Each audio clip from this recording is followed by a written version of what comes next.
Sembro una maracas, vero? Sì, è così, la cucaraccia! Ya non può camminare! Cyborg! Scusa, Bibi, quel suono è dovuto al rimpicciolimento del tuo cervello causato da inattività. Oh, non bisogna mai trascurare il proprio cervello, Bibi. Lui desidera informazioni, esperienze e soprattutto ha sempre bisogno di nuove sfide. Sì, non lo farò.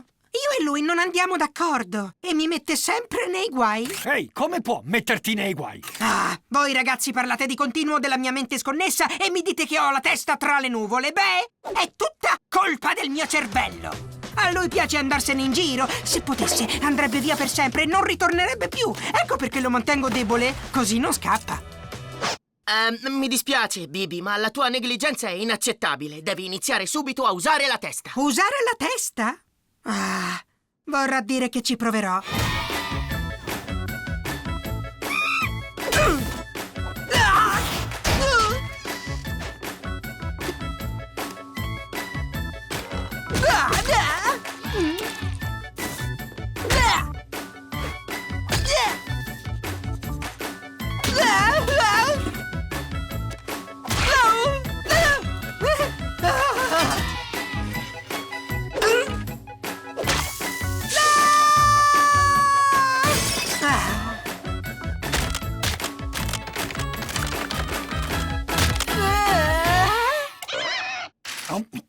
Buongiorno ragazzi, che c'è per colazione? Che è successo? Ho cercato di usare la testa proprio come mi hai detto di fare tu. Non mi è piaciuto tanto, mi fa male.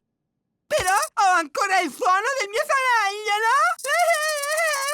Va bene, non intendeva questo con usare la testa. Prova con la matematica! È brutta. La lettura? Ah, Che cosa ne pensi di un rompicapo? non romperò il mio cervello, già mi odia. Perché non cerchi di coltivare un hobby? E che sarebbe? Un hobby è un'attività che può sembrare un po' divertente a te e un po' una piccola sfida al tuo cervello.